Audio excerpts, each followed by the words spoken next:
Hello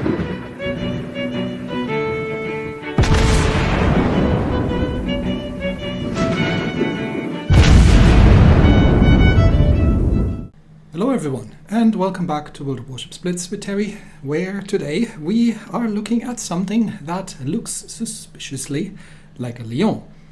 In fact, it looks exactly like a Lyon, but it isn't. This is the Picardie, a premium Lyon at tier 8. Now, why is it called Picardie? Because if we're actually looking at the Lyon class, which wasn't constructed, but was planned as a successor to the Normandie, with simply more guns, because the French were briefly considering going up to 380 millimeters, like the British did with the Queen Elizabeth, but didn't have any laying around, so decided to just stick with the 340 mils, which for most intents and purposes were good enough for the distances that they were expecting to fight in. But the 4 Lyons that were supposed to be built were supposed to be Lyon herself and her sisters, the Duquesne, the Lille and the Tourville. So why are we having the Picardie? Well, because this isn't the Lyon's sister. Well, it looks like, but it isn't. Now, let me explain.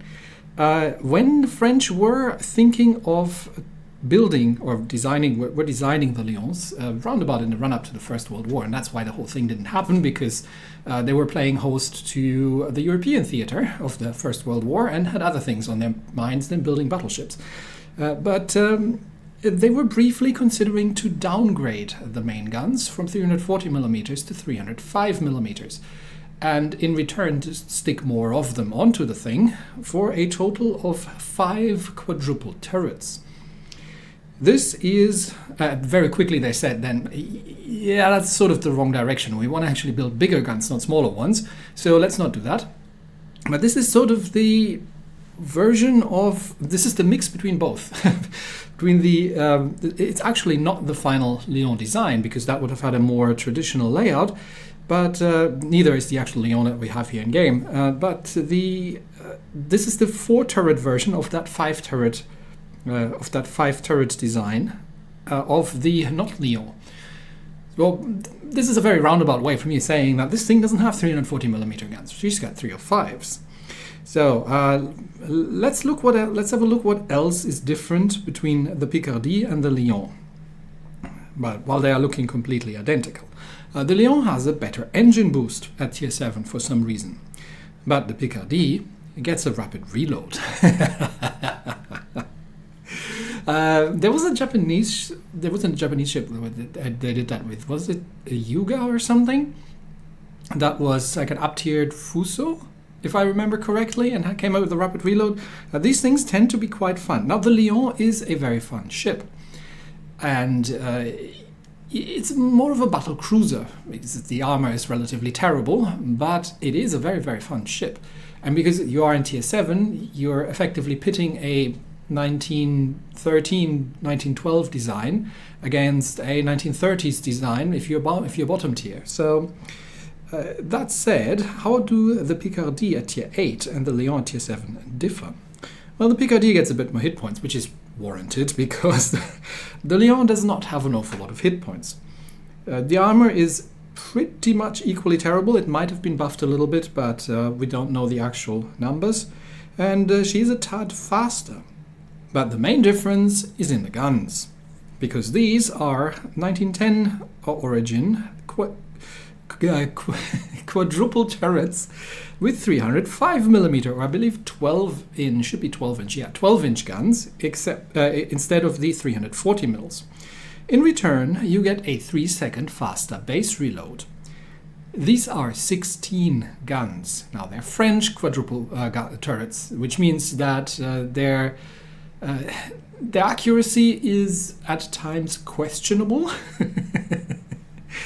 But the Picardie is where the Lyon needs to compensate for that by getting up very close, and I've still managed to get half of my shots missing while shooting at a fully broadsiding Atlanta at 4 kilometers in the Lyon. But the Picardie is sort of compensating for that with the let's throw enough lead down range and some of it will stick approach. The other thing that's noticeable is that she has an almost 14 kilometer range on these guns. and a very interesting 7 degrees per second turret traverse. So obviously someone's been refitting their 1910 pre-war turrets with some more advanced electrical turret rings or something. We have the same secondaries. These are 130 mils with a better range and a bit more damage. And, well, the AA is about the same, which means you will shoot the occasional plane down, but you are not an AA ship whatsoever, and carriers will feast on your hit points, and that is that. But the concealment is a little bit better as well, which is, again, quite hilarious given that it is literally the same ship. Well, maybe the smaller guns are featuring into that. So we have something that can spit out a lot of relatively low caliber shells at tier 8, which is interesting. So, of course, how can we set this up then? Well, the first thing, the good news, is that we can very much lean into the fact that we can spit out more shells by selecting the only viable elite bonus, which is the elite gun operator, which gives us 3% on the reload and an even faster turret traverse speed. Oh yeah, and if you're looking, some of these turrets are 360. I think the X turret in the rear is. I'm not sure about the Q turret, it might be, but I haven't tested it actually. But some of the turrets get around quite quickly, which is really neat. The second thing that we can obviously do is throw the main battery mod 2 in here, which gives us another 5% off the reload. Now you could argue that you want a dispersion module, but you know, you're putting lipstick on a pig here. This is our French guns. And then obviously in slot 3 we are sailing with the concealment module because the Lyon hull is quite maneuverable as it is, and this is a battle cruiser rather than a battleship, despite the French probably claiming otherwise, and as such is quite nice. Now we can throw 2 different camouflages on it. The very drab and boring, this is the ship without a camo, this is the ship with the historical camo. It is, well, it's sort of bluish. But it's actually the better of the 2, I think, because it gives, well, it's a standard battleship camo, so we get range on the main battery and slightly better dispersion. The alternative is the very red Republic camo. I'm not sure why it's red though, but okay. I would have expected. I would have loved one of the tricolor, like sort of black ship camos. Not quite sure what they're called, but they look quite nice. This one, it doesn't look terrible, but instead of giving you dispersion on the mains, it gives you range on the secondaries. Okay, sure, it's not bad. Both are good camos. I would still probably go with the historical here, but if you happen to come across the Republic camo, then take it by all means. It's not a bad one. So, with all that said, what do we have then? We have a ship that is extremely, well, it's extremely maneuverable for a battleship, and it is also quite fast for a Tier 8 battleship. The hull isn't great, but the guns now have a 17.5 second base reload, and there are 16 of them. Given the caliber is relatively low, but they have a 17.5 second base reload, and this thing has a rapid reload. And we now have a 7.5 degrees per second turret traverse, which, given that some of the turrets are 360, is really quite fun indeed. The secondaries are, like I said, not bad, but that's not what it's about. This ship, and with the concealment module, has now a 9.6 kilometer concealment. Because what we can do now is we can throw Philippe Aubonneau on this ship, which gives us a couple of very useful things. For once, it gives us the Sixth Sense skill. We do have to forego his Daredevil Plus, though, because we need the additional rapid reload. And we also get the Master Reloader Plus, which is very much welcome, because that extends the duration of the skill, plus reduces the cooldown significantly. And we get the Engine Overload Plus, and we get the APCS Plus skill. So with that set up, we have a veritable monster on our hands. This is an extremely fun little murder machine. That said, obviously, you do have to be somewhat careful because it's a battle cruiser. Treat it like that. Treat it like one. Treat it like a battle cruiser. Don't try to sit at range and tank because A, you're never going to hit anything, and B, you don't have the armor to tank. Treat it as what it is, a mobile ship that does very well if it can engage enemy ships in one-on-one and can do very fun things to them. Lastly, a very quick look at the Battle Honors mission. You get 4 steel. Pretty much for free. So you get 4 steel for free if you get the ship. I don't know how the ship comes out, but if you get it, then 4 free steel are included. So without much further ado, because you might notice that my voice is still a little bit scratchy, we are going to get into some fun with the Picardie. And as you might hear from my inflection, I am rather excited.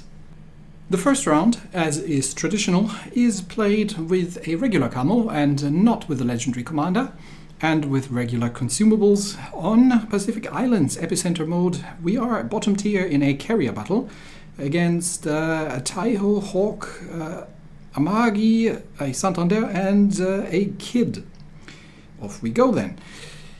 Against destroyers, you can be surprisingly effective, because these are 305mm guns. The caliber is almost low enough to count as super heavy cruiser caliber at this tier, and you can do a surprising amount of full penetrations against enemy destroyers. So if you're in a destroyer, don't underestimate this thing thinking, oh yeah, it's just going to over-penetrate. Plus you've got the rapid reload and can do a fair amount of damage with these guns. There's mostly no need, unless you're firing at point-blank range, to actually use the high explosive. But into the battle. So we are looking at a carrier battle, which means we probably don't want to be at the center of attention of the enemy aircraft carrier, but we can use our engine boost to run down this flank, and I would like to get into the outer ring of this battle as quickly as I possibly can, and then see if I can run down the outer flank, because the armor on these ships is not good. It's not a battle cruiser, and the carrier goes for the Albemarle. Perfect. That's a bot. And we've shot most of the planes down. Oh yeah, there's a Cleveland. Yeah, that's going to work well. The armor is really not great, and you need to compensate for that by positioning. The other thing that's a little iffy are the turret position, because oh yeah, there comes the carrier's airstrike. The turret position means that you have to give an awful lot of broadside if you are shooting at enemy ships. Because because the angles just don't work particularly well. But let's start unloading at that Hawk over there, common battle cruiser over there on the other side, and see that we can just stay at this range. There comes the Santander, and that is a ship that is potentially relatively dangerous. And it's a cruiser and it's broadsiding, so we'll keep unloading. Albemarle is going to be taken out, and the Cherbourg in the middle is preventing us from taking the center cup because the destroyers are staying out of there. So for now, we'll slow down. We don't want to engage yet if we can avoid it, while the Santander is too busy with the Albemarle, and we'll just eliminate the Cherbourg over here while we're at it. Don't forget that you have secondaries, and they are quite useful. The carrier comes around and looks like he's going for me. Well, there's not an awful lot I can do about it. So we'll take a couple of torpedoes, we'll take a couple of shots, we use the damage control, and we're done. It's a Japanese carrier, so we do have the Ignacio Allende here. Let's finish that thing off. Okay, that's done. And then we are going to deal with that Spanish cruiser over there. While the center should now be relatively clear for our destroyers to make themselves useful. Now, the Spaniard is at relatively long range and wants to be at relatively long range because he has a good range. There comes the carrier. No fires, got lucky there. And obviously these things have torpedoes, so we do want to be not too close. But these 305s, they are fun. And he's giving me a nice broadside, so that's another rapid reload surprise waiting to happen. And with the rapid reload, we have a 12-second reload on 16 main guns, 305mm caliber. So that hurts very much, and you do regret that very quickly. Now, where you don't want to be in this ship is in the center of attention. You always want to be on the flank, in a relatively safe position where you can avoid getting shot at, recover some of your hit points, and then swoop back in when things go down. Which means that to a degree, it is reliant on your team to make things happen. While at the same time, if you play it like that, and as you've seen here, I'm a little outside the capture circles, but also the team is holding the capture circles. So we are having the points income, and I'm almost again in range. This is a thing with the Lyon that you can't easily do, because you don't have the range on the Lyon, but then again the Lyon is a tier 7. So hello Mr. Amagi over there. You are almost within range, and you are fully broadsiding, and your attention is elsewhere. So let me introduce you to my little friend. And the Essex has taken down the Kid, which is nice. Ideally you want to be close, and the thing is, and the key to playing these ships or battle cruisers in general, is that you want to be close without getting your ship shot off under yourself. So it always comes down to positioning. And now we have a lot of opposition here. We've got Amagi, we've got the cruiser, and we've got the carrier back there. So let's see, and they may have noticed me at this point. Let's get one more salvo at the Amagi out. Then we're going to be using our secondaries. And if the cruiser decides that he wants to give me broadside, then I'm all for it. I've got the rapid reload ready to eliminate him. We do have to be a little careful about the torpedoes incoming. And he is turning. Okay, maybe we can take the Amagi down here. Yep, Amagi's gone. And he's giving me full broadside. I've already got the rapid reload running, and I'm just going to slow down to evade the inevitable torpedoes. But at this range, yeah, you're not gonna get out of that one, my friend. So there come the torpedoes. He's now turning to get the torpedoes on the other side away, but he is now a very dead cruiser, and that just leaves the enemy carrier, which I think at this point is so far away that we have won on points. And that's how you score a casual 115,000 points of damage in this thing.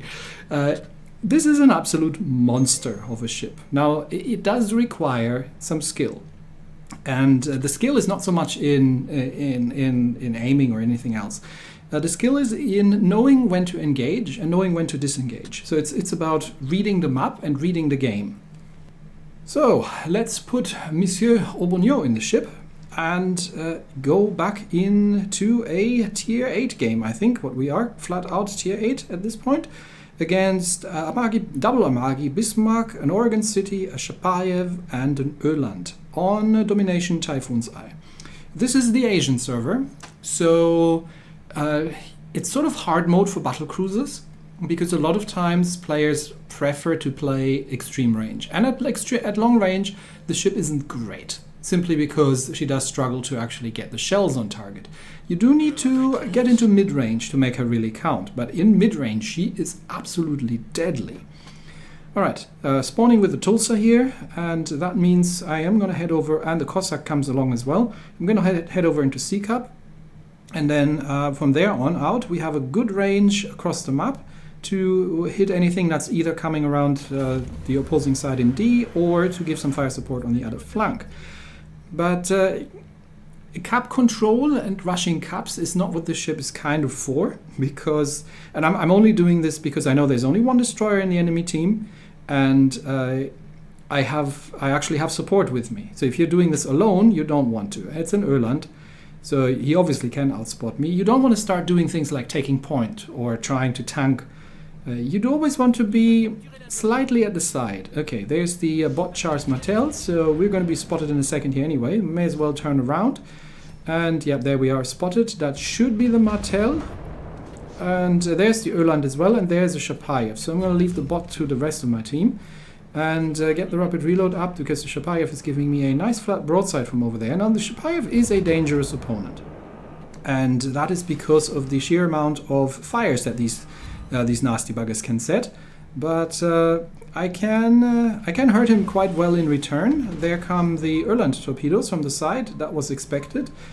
So I'm already reversing here, and I think I managed to avoid everything except two of them, but fortunately no flood, because that would have been nasty with a Chapayev opening up on me. And I have triggered the rapid reload a second too soon, but that's alright, we get another shot off here.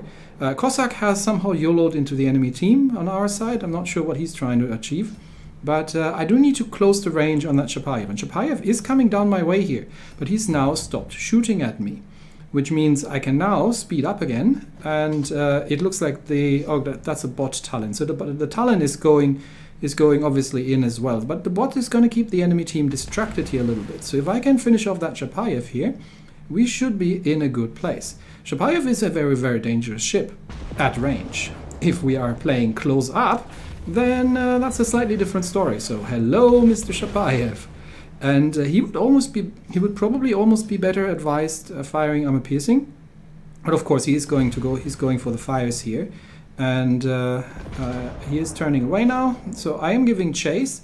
And I could turn around. I could head towards B cap while engaging the Chapayev. The problem, or the reason why I'm not doing that is, and I'm actually getting myself relatively far away while we're watching that beautiful display of French dispersion.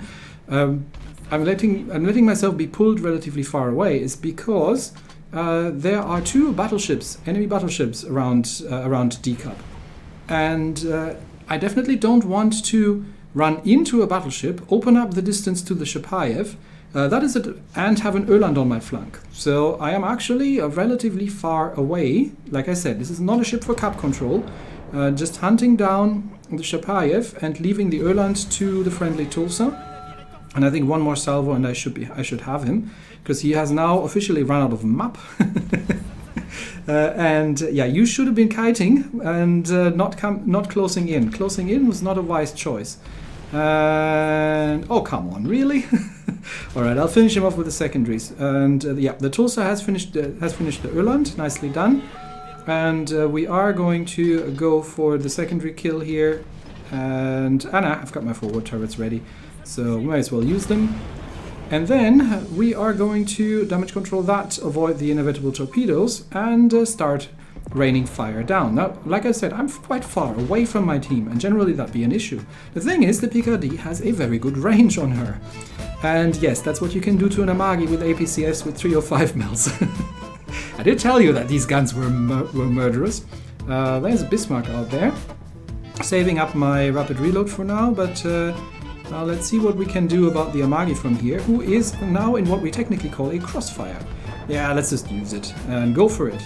Hello, Mr. Amagi, and he's engaging a target in front of him, which means he is defensive against the Tulsa, while at the same time obviously giving broadside to me, which is very unhealthy for him. And that frees me up to, oh yeah, the Oregon City is dead, and that just leaves the enemy Bismarck, who's just kind of sitting there, back to the wall, and wondering how that all went so wrong. So let's go and brawl ourselves the Bismarck, because I still have a heal left, and I've got 30,000 hit points left, and that'll be enough. I'm gonna go for manual aim against the Bismarck and see if I can, I can totally Citadel that thing through the deck. That's not a problem. The thing with Citadels that you have to remember in this game, and why this works so well, the thing with Citadels is that each full penetration gets a chance to have a Citadel hit. And with 16 guns, you are having a lot of chances to make that happen. Oh, and the enemy Bismarck, the friendly Bismarck steals the kill here. You have a lot of chances to make that happen. So with the sheer amount of reasonably large caliber shells that this thing can spit out at close range, and the Lyon can do this as well, but the Lyon has a 3-second slower base reload and doesn't have a rapid reload. Now the Lyon's a tier 7, but still. This thing is huge amounts of fun if you are familiar with how to play battle cruisers. If you want to play it like a traditional battleship, like if you want to play it, if you're more comfortable, if your style is more comfortable to sit at range and support your team with ranged fire and sort of tank, you're not going to have an awful lot of fun. So I would argue if you're a cruiser player or a battle cruiser player and you get your hands on that ship, you are going to be in a really good spot. If you prefer traditional battleships, then more even so than the usual French line. This is probably not the ship for you, but for everyone else out there, and you might be able to hear the massive smile on my face when I'm playing this thing. It's great. It's really fun to play, and I can wholeheartedly recommend this ship. Anyway, that's it for me today. Thanks everybody, and I will see you next time. Bye bye.